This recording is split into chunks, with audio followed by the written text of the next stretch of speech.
একসময় যে প্রাণীর কাঁধে চড়ে চাবুক মেরে রণক্ষেত্র দাপিয়ে বেড়াতেন রাজা, বাদশাহ, জমিদার আর যোদ্ধারা, সেই ঘোড়াই আজ ব্যবহৃত হচ্ছে জমির হাল চাষে।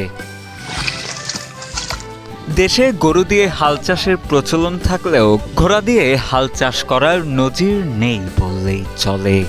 গরু বাইসে দিতে গেলে পুঁতে যায় কারণে আর কি ওই ঘোড়া দিয়ে আর কি আমরা বাইসে দিই, তাহলে সহজ হয়। 15 টাকা করে শতক নি ওরা দেয়, আমরা 15 টাকা দিই, ওরা বাইসে দিয়ে দেয়, আমাদের সমস্যা হয়।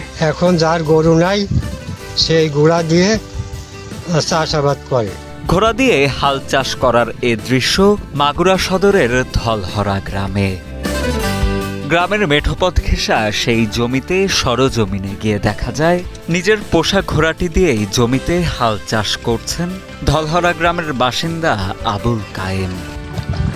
তিনি জানান, ঘোড়াটি দিয়ে ধানি জমিতে দীর্ঘদিন ধরেই হাল চাষ করছেন গ্রামে গ্রামে।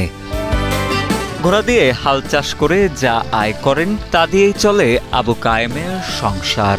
আমার হলো গরু বাছুর নাই, বুঝছেন।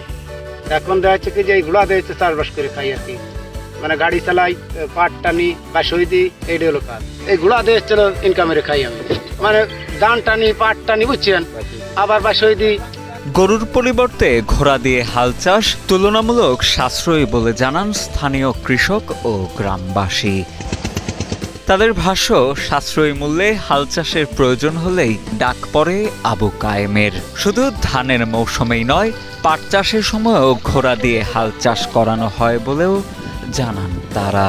আগে গরু দিয়েই আমরা চাষাবাদ করতাম, এখন যার গরু নাই সেই ঘোড়া দিয়ে চাষাবাদ করে, তারে আমরা মজুরি দিয়ে দিই, আর ওনার রুজি এই জায়গার থেকে উপার্জন হয়।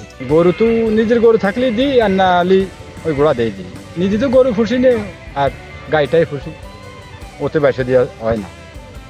আর টিলারওয়ালারা 40 টাকা নেয় দোয়ারে, 50 টাকাও নেয় কোনো কোনো বার, এবার 50 টাকা